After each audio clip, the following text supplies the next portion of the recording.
Good morning. My name is Marc. I live in Lindsay, Ontario, Canada. And I decided to do a little podcast called Morning Coffee because I get a chance to sit outside here, make a latte for myself outside, and enjoy the great outdoors 30 meters from a very busy street. Anyways, I just wanted to talk about the government and who they are, we've discovered them to be, and the wake-up call that is available for all of us. I guess it can sound a little pretentious to talk about a wake-up call for others when we're in the process of waking up ourselves, but I guess we've all gone through one aspect of that wake-up process to one extent or another. So I just want to talk about the wildfires that are happening in Canada as an example of government. I would use the term mismanagement, but incompetence, but I think it goes well beyond that. I think we're talking about a government that is turned against the people. And as a Canadian, we were brought up believing that the government represented us and that we truly had a say in who they are and what their makeup was. And if we didn't like one group, we could vote them out and bring in a better group. That does not appear to be the way it's working at all. So, with respect to the fires, I just came back from picking up some milk, and I can feel this burning sensation in my upper airways, okay? Like upper part of my chest, throat. So, I don't know, what has it been like 3 weeks, a month, where the air quality has been absolutely terrible. And the irony of allowing a forest to burn down when there's all this talk about climate change and that we have to have more carbon sinks and reduce the amount of CO2 in the atmosphere, but we just let our forests burn down. So I was a paramedic for 27 years in Toronto, and every paramedic knows there's 8 times as many firefighters as there are medics. And it always struck me as that was representative of the concern for property versus the concern for human life. When it comes to property, man, those insurance companies, they are going to make sure that they do not want the payout, so they are, they ensure that there's fire stations like every mile, and they're everywhere in Toronto, and they're not very busy. But the paramedics, we were going like crazy. We always were understaffed.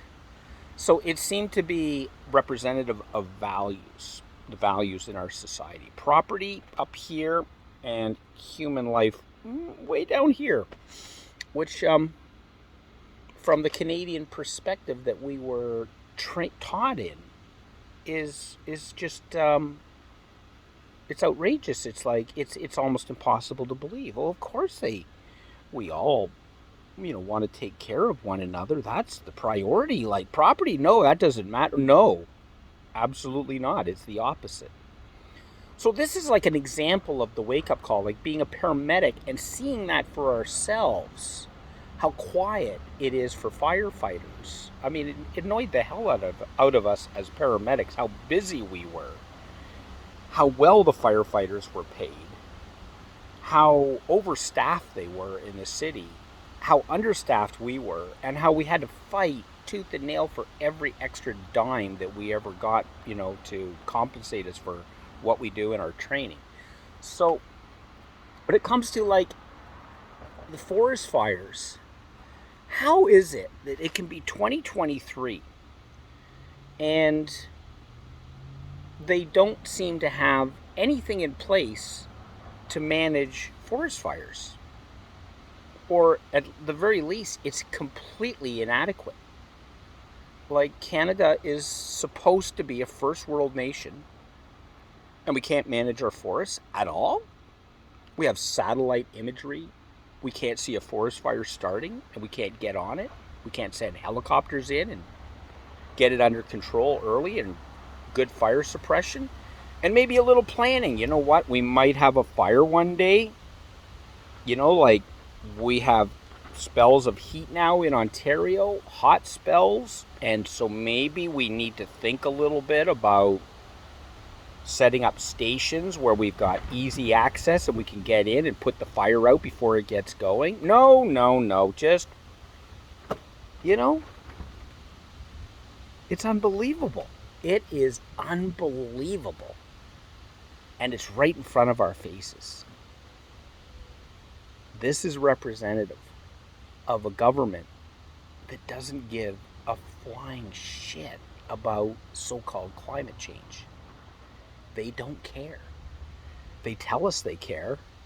They're telling us that, we need to have carbon taxes to mitigate climate change.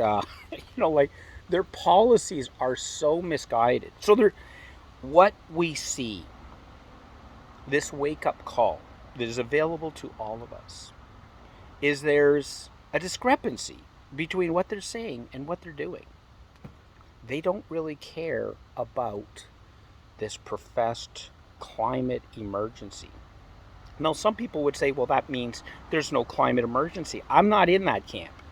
I can see the climate's been changing. I'm 60 years old. I've seen from the time I was a kid, we used to have skating rinks everywhere in Toronto, outdoor skating rinks. You cannot do that now. I moved out to Lindsay. It was 90 minutes north of Toronto, northeast.